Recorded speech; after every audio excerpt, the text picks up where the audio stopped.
सरदार वल्लभ भाई पटेल का जन्म 31 अक्टूबर 1875 में गुजरात के नाडियाद में एक किसान परिवार में हुआ। उनके पिता का नाम झवेर भाई और माता का नाम लाडवा देवी था। वे अपने भाई बहनों में सबसे छोटे थे और चौथे नंबर के थे। सरदार पटेल अन्याय सहन नहीं करते थे। स्कूली दिनों में ही उन्होंने अन्याय का विरोध करना शुरू कर दिया था। नाडियाद में उनके स्कूल के अध्यापक पुस्तकों का व्यापार करते थे और छात्रों को बाध्य करते थे कि वे अध्यापकों से ही पुस्तकें खरीदें। वल्लभ भाई पटेल ने इसका विरोध किया और छात्रों को पुस्तकें अध्यापकों से न खरीदने के लिए प्रेरित किया। इसके परिणाम स्वरूप यह हुआ कि छात्रों और अध्यापकों के बीच संघर्ष छिड़ गया। 5-6 दिन तक स्कूल बंद रहा और अंत में सरदार पटेल की जीत हुई। इस प्रकार अध्यापकों द्वारा पुस्तकें बेचने की प्रथा समाप्त हुई। उन्हें अपनी स्कूली शिक्षा पूरी करने में काफ़ी समय लगा। 22 साल की उम्र में उन्होंने 10वीं पास की। वे वकील बनना चाहते थे और अपने इस सपने को पूरा करने के लिए उन्हें इंग्लैंड जाना था, परंतु उनके पास इतने भी पैसे नहीं थे कि वे भारतीय महाविद्यालय में प्रवेश ले सकें। उन दिनों उम्मीदवार व्यक्तिगत रूप से पढ़ाई करके भी परीक्षा में बैठ सकते थे। ऐसे में उन्होंने एक परिचित वकील से पुस्तकें उधार लेकर घर पर पढ़ाई शुरू की।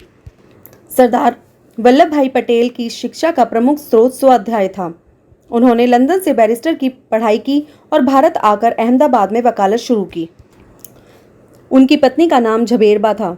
जब सरदार पटेल 33 साल के थे तब उनकी पत्नी का निधन हो गया। सरदार पटेल ने महात्मा गांधी से प्रेरित होकर स्वतंत्रता आंदोलन में भाग लिया। उन्होंने इस लड़ाई में अपना पहला योगदान खेड़ा संघर्ष में दिया। जब खेड़ा क्षेत्र सूखे की चपेट में था तब वहां के किसानों ने अंग्रेज सरकार से कर में छूट देने की मांग की। जब सरकार ने इसे नामंजूर कर दिया तब सरदार पटेल, महात्मा गांधी और अन्य लोगों ने किसानों का नेतृत्व किया और उन्हें कर ना देने के लिए प्रेरित किया। परिणाम यह निकला कि सरकार को किसानों की मांग के आगे झुकना पड़ा और उन्हें कर में राहत देनी पड़ी। सरदार पटेल को सरदार नाम बारडोली सत्याग्रह के बाद मिला। बारडोली कस्बे में सशक्त सत्याग्रह करने के लिए उन्हें पहले बारडोली का सरदार कहा गया और बाद में सरदार उनके नाम के साथ ही जुड़ गया।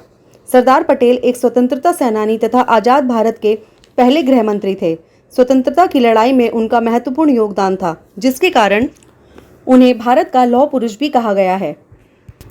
गृह मंत्री के रूप में उनकी पहली प्राथमिकता देसी रियासतों को भारत में मिलाना था। इस काम को उन्होंने बिना खून बहाए करके दिखाया। केवल हैदराबाद के ऑपरेशन पोलो के लिए उन्हें सेना भेजनी पड़ी। सरदार पटेल की महानतम देन थी 562 छोटी बड़ी रियासतों का भारतीय संघ में विलीनीकरण करके भारतीय एकता का निर्माण करना। 5 जुलाई 1947 को एक रियासत विभाग की स्थापना की गई। उनके पास खुद का मकान भी नहीं था और वे किराए के मकान में रहते थे। 15 दिसंबर 1950 में मुंबई में जब उनका निधन हुआ तब उनके बैंक खाते में सिर्फ 260 रुपये मौजूद थे।